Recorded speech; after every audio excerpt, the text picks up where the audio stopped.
देख रहे हैं सुदर्शन न्यूज।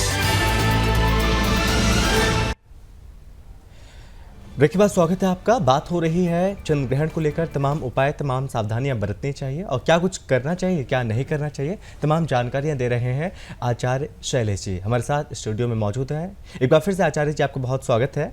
आचार्य जी से पहले हमने स्नान की बात की, एक बार फिर से मैं आपसे समझना चाहूँगा, पटना गंगा घाट, हरिद्वार गंगा घाट कितना ज़्यादा महत्व है यहाँ पर, और इसी के साथ और भी आप क्या कुछ जानकारी दे सकते हैं। साथ में ये जानकारी भी आपने बताया कि देश में कुछ विपदा आ सकती है, अगर वो चीज़ें आ सकती हैं तो उसका समय कितना दिन तक उसका असर देखने को मिल सकता है। देखिए, वैसे सभी घाटों का अपना अपना महत्व है, लेकिन इस धरती का जो सबसे प्राचीन घाट है दशा अश्वमेध घाट है, जहाँ पर राजा अज ने, राजा दशरथ ने, प्रभु श्री राम ने दशाश्वमेध घाट पर अश्वमेध यज्ञ किया था।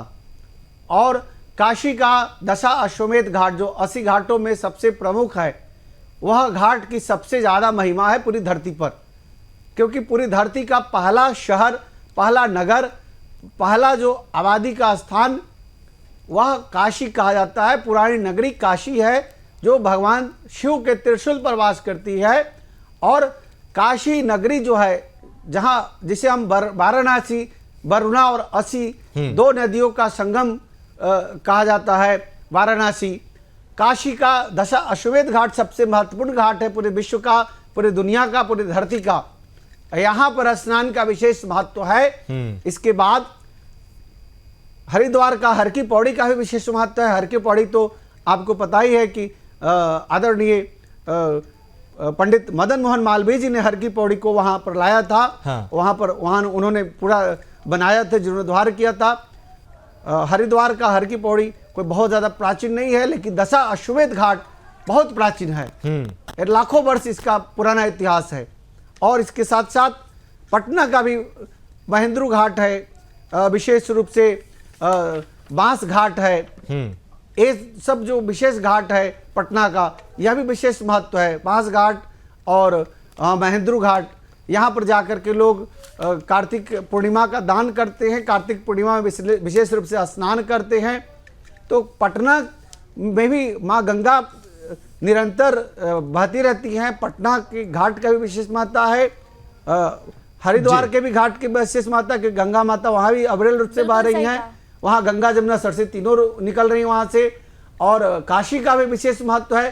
प्रयाग का विशेष महत्व है, क्योंकि प्रयाग 3 नदियों का संगम है। वहाँ विशेष रूप से संगम नगरी है, तीर्थ नगरी है, तीर्थ की विशेष महानगरी है।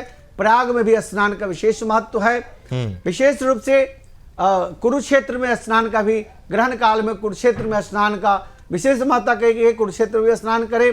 उसके अलावा उज्जैन में भी, उज्जैन तीर्थ क्षेत्र है, भारत का मध्य क्षेत्र है, वह भी ज्योतिष क्षेत्र है, महाकाल की नगरी है। उज्जैनी नगरी शिप्रा नदी के तट पर बसा हुआ नगरी है। वहां पर भी स्नान का विशेष महत्व है। कालिंदी दुखद है कि अभी इस राज्य का जो मुख्यमंत्री है वह सिर्फ अपनी जुबान से लोगों को झूठा आश्वासन दिया।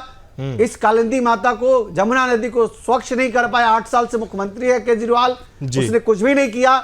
इसलिए जमुना नदी पर कोई स्नान नहीं कर सकता है, दुर्भाग्य है। और मैं तो कहता हूं कि यहाँ के लोग सोचो समझो, और झूठ बोलने वाले जो जमुना मैया को निर्मल नहीं कर पाए उनके बारे में जरूर सोचो। यहाँ जमुना नदी अगर निर्मल होती तो यहाँ भी लोग स्नान करता, इस ग्रहण काल में लोग स्नान करता। यहाँ तो जमुना नदी इतनी दूषित हो गई है, क्या दुर्भाग्य है। लोग वृंदावन में स्नान करते हैं, यमुना मैया में वहां स्नान करते हैं, वहां भी बहुत शुद्ध स्थान है, वहां भी स्नान करना चाहिए। कालिंदी का आपने जिस तरह से बताया कि हर की पैड़ी की बात हो गई या फिर प्रयागराज की बात हो गई, बिहार की बात हो गई, स्वच्छ नदियां हैं और वहीं पर लोग आज डुबकी लगा रहे हैं, क्योंकि कार्तिक पूर्णिमा भी है और चंद्र ग्रहण भी, इसलिए लोग ज्यादा से ज्यादा गंगा घाट पर पहुंच रहे हैं।